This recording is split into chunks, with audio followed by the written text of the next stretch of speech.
तो दोस्तों, आज हम लेके आ चुके हैं एक मोस्ट इम्पॉर्टेंट जीवन परिचय जिसका नाम है बिहारी लाल। जी हाँ दोस्तों, आज हम बात करने वाले हैं बिहारी लाल जी के जीवन परिचय पे। तो फिर चलिए वीडियो को शुरू करते हैं। जैसा हमने आपको बताया है कि जब भी हम जीवन परिचय लिखेंगे तो उसे 2 स्टेप में पूरा करेंगे। जो पहला स्टेप है उसमें हम उनके महत्वपूर्ण बिंदु लिखेंगे, जैसे कि उनका जन्म हो गया, जन्म स्थान हो गया, उनके पिता का नाम, माता का नाम और उनकी मृत्यु हो गई।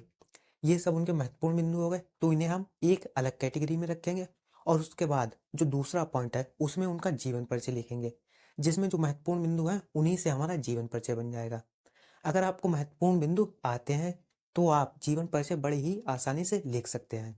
और अगर आप एग्जाम में भी इसी तरह जीवन परिचय लिख के आते हैं तो जो एग्जामिनर होगा कॉपी चेक करने वाला, वो सिर्फ आपके जो महत्वपूर्ण बिंदु है उन्हें ही चेक करेगा और नंबर दे देगा।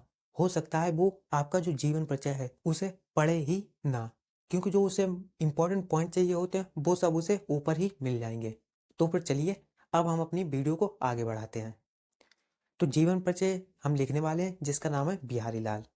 तो सबसे पहले हम इनके महत्वपूर्ण बिंदु देखेंगे। महत्वपूर्ण बिंदु है तो इनका जन्म सन 1603 में ईस्वी में हुआ था। जन्म स्थान जो है वो बसुआ गोविंदपुर है, जो कि ग्वालियर में पड़ता है। जो तीसरा पॉइंट है वो है इनके पिता का नाम। जो इनके पिता का नाम है केशव राय और इनके गुरु का नाम है नर हरिदास। और इनकी मृत्यु हुई थी 1663 ईस्वी में। अब चलिए बढ़ते हैं हम अपने मेन जीवन परिचय की तरफ।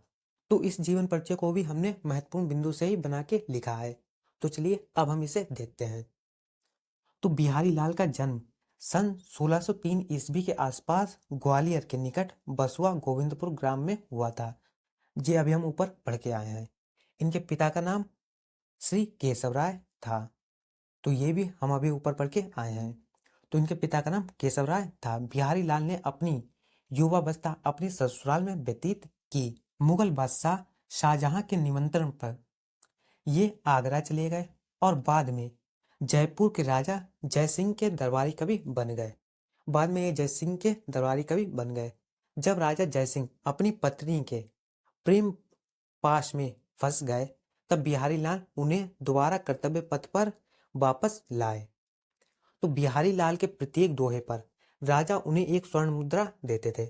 जब भी बिहारी लाल अपना कोई भी दोहा राजा के सामने गाते थे तो राजा उन्हें प्रत्येक दोहे पे एक स्वर्ण मुद्रा देते थे। तथा अंत में सन 1663 ईस्वी में बिहारी लाल जी की मृत्यु हो गई। तो इतना सा हमारा जीवन परिचय था। तो चलिए अब हम देख लेते हैं इनकी कृतियां, जिन्हें हम रचनाएं भी कहते हैं। तो इनकी एकमात्र रचना बिहारी सतसई है। इन्होंने अपने जीवन में सिर्फ एक ही रचना लिखी जिसका नाम बिहारी सतसई है। तो अगर आपको ये वीडियो अच्छी लगी हो, वीडियो को लाइक कीजिए, चैनल को सब्सक्राइब कीजिए और इस वीडियो को अपने दोस्तों के पास भी शेयर कीजिए। बस दोस्तों, मिलते हैं अगली वीडियो में, तब तक के लिए धन्यवाद।